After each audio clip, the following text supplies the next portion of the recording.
Well, greetings and welcome to the Heirloom Art Studio this morning. Today we have something interesting. If you've been following along, you've noticed that I've started posting daily progress on a new spirit painting called The Agony and the Ecstasy.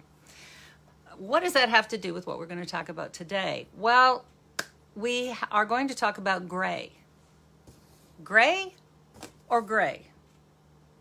It's very simple. This spelling tends to be American. This spelling tends to be English. A for American, E for English. It's really easy. All right, but what's that got to do with painting?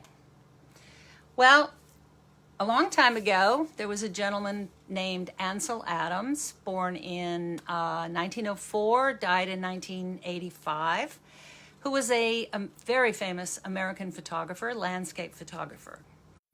And he developed something called pure photography, something that was based on the sharpest focus and the highest use of all the values of gray. Now, he decided that when he went out to take a photograph, his photographs had to show the exact extent of every possible gray imaginable in photography. Now, you don't think for 1 minute that Mr. Adams went out and actually stood out on the plains and saw this. Maybe in his mind, but nobody captures a photograph like this. He used the best possible aperture, the best exposure, the best everything he could to capture his image on the film. And then he went in the darkroom and spent hours manipulating that film, dodging the grays the blacks so that he could pull out every individual possible gray. If you saw this up close, you'd see every little leaf in here, not just a big black blob. Video's not too good. Tells you why you don't want to take photographs off the internet. And burning down all the highlights, burning in this detail so that every single possible gray was there. Hence, he developed the zone system. Now, the zone system constitutes exactly what he discovered. Again, this is going to be a little hard to see in this range because it's video, it's not up close.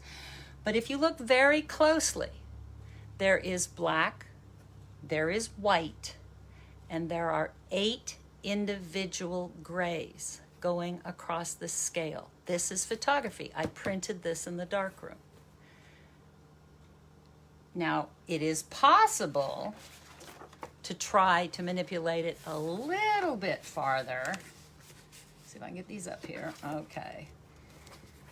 This has 15 grays in it. You can see that the gradations change a little bit slower.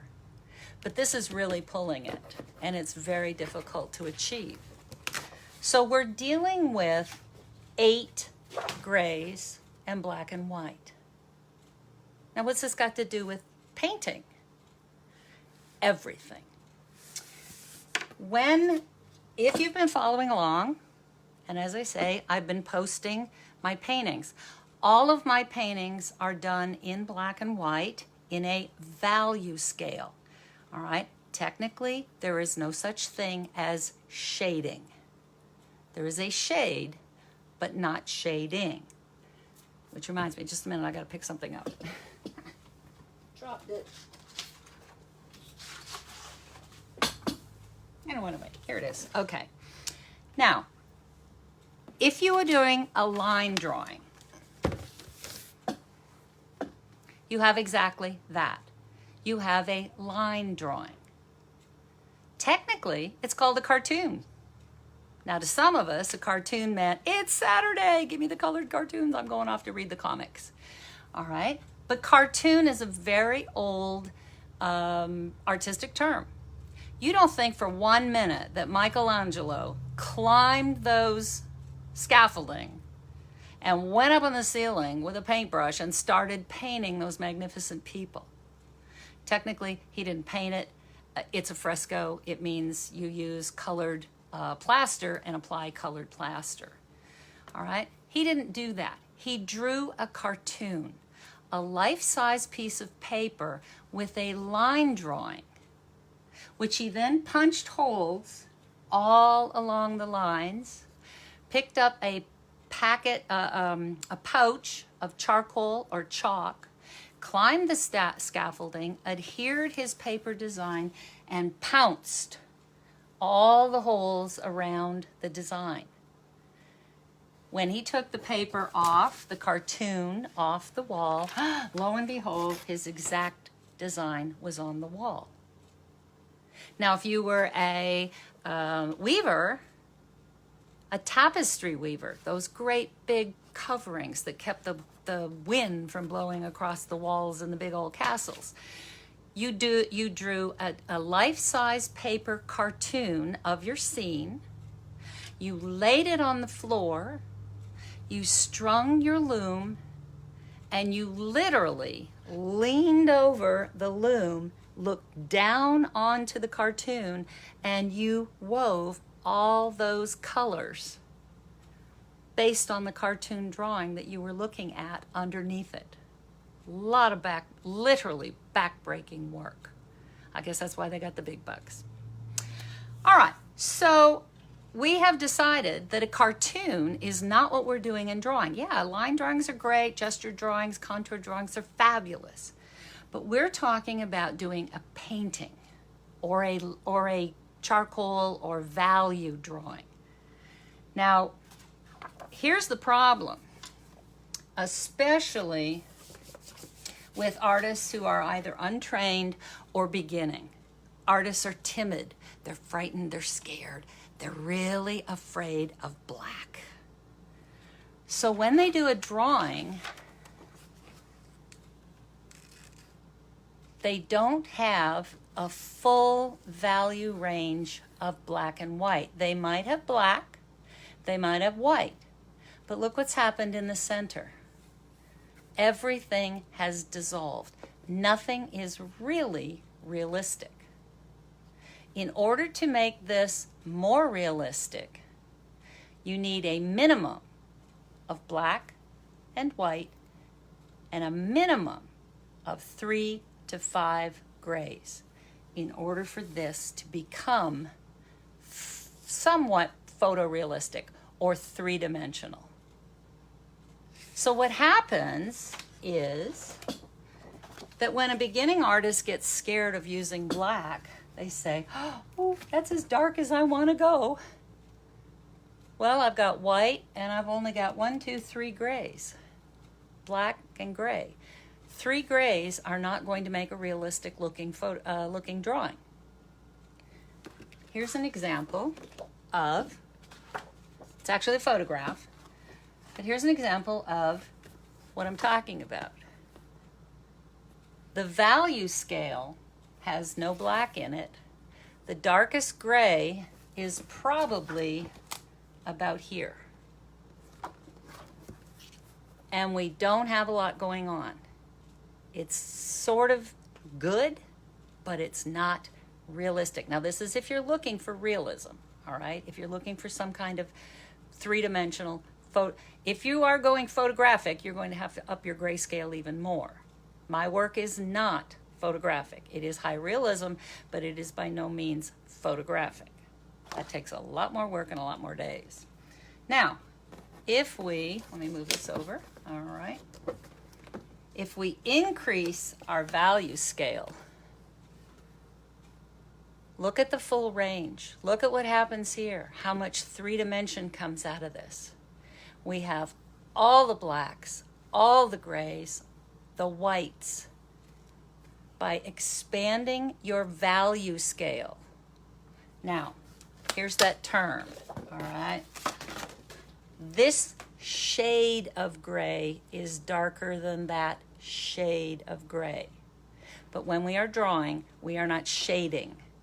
We are increasing the values and adding more and more values. Now, there's some really cool tools out there.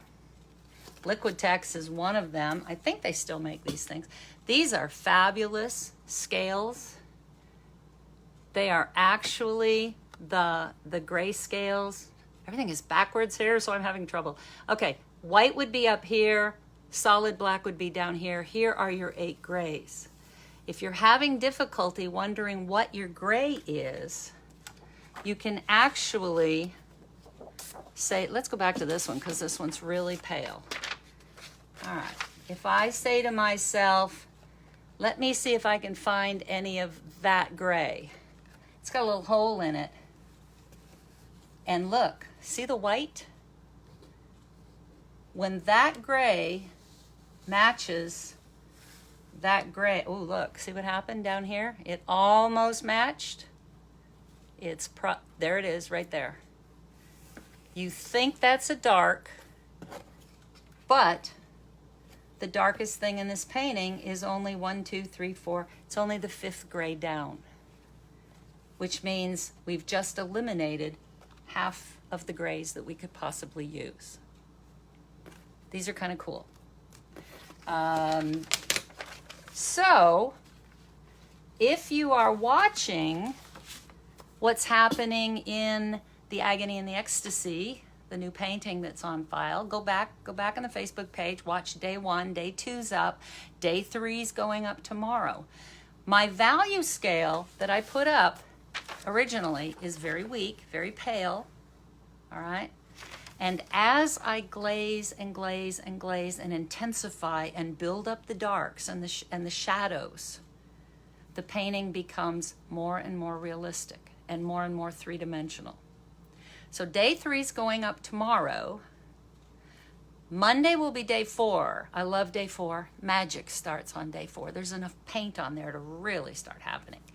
And then we're going to talk about something else because of the painting itself, the subject matter itself.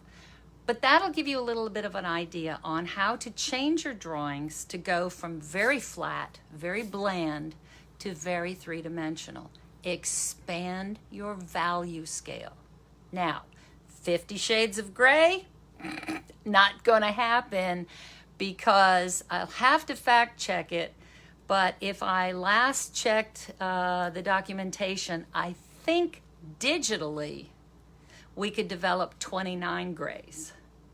But 50 grays plus black and white, probably not ever going to happen. Not at least in the technical aspect that we have right now. Now, depends on what media you're using. If you're using a black and white magic marker, you got black and you have white. How are you going to use this medium to get grays? Well, you have to get creative. You can do pointillism. Whoops. Ooh, don't bang. All right, we can do pointillism and put lots of dots together to make things black, or spread them out to make them look white. The closer you get together, the more gray you're going to get. You're going to be pretty limited. You probably are only going to get two grays because you're using a magic marker.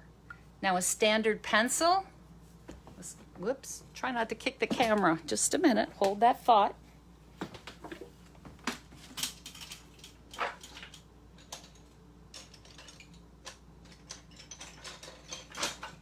Don't go away, coming back. Okay. Tight quarters here. All right, my favorite material, rip off the kindergarten kids of these big old fat pencils. I don't know if they use them anymore. Everybody types on a computer. This is my favorite. It's an ordinary pencil. If you're buying art pencils, you're going to find them in different calibers. You're going to find an ordinary writing pencil is HB. That's H for hard, B for soft. That makes sense, right? B, soft. It's a Latin thing. Then you will find an entire range. You will find 1H, 2H, 3H, 4H. They get harder and harder and harder. These are architecture pencils.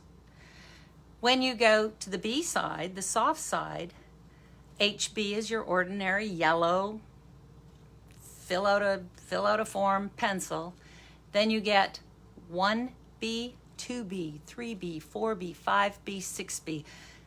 These soft pencils, whether they come as from art stores or from your kindergarten kids. These are approximately a 6B pencil. This is what you want to use to draw with, because now I can get a gray, a light gray, possibly an even lighter gray. I can go darker and darker and darker. And all throughout this whole thing, I can get, at least with a pencil, you should at least be able to get the highlight, the white of the page, the blackest black this thing will make. I mean, I'm talking getting in there and just scrubbing to get some blacks. And you should get a minimum of 3 to 5 grays with an ordinary pencil. So you want to use your complete value scale.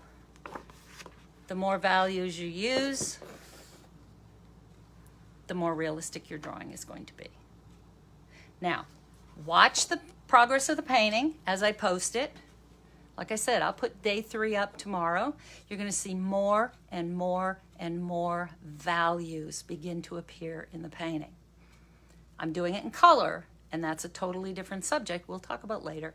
But the painting is beginning to become realistic. So stay tuned for that. Watch for day 3 tomorrow. Day 4's on Monday, and then on Tuesday, got something else to show you.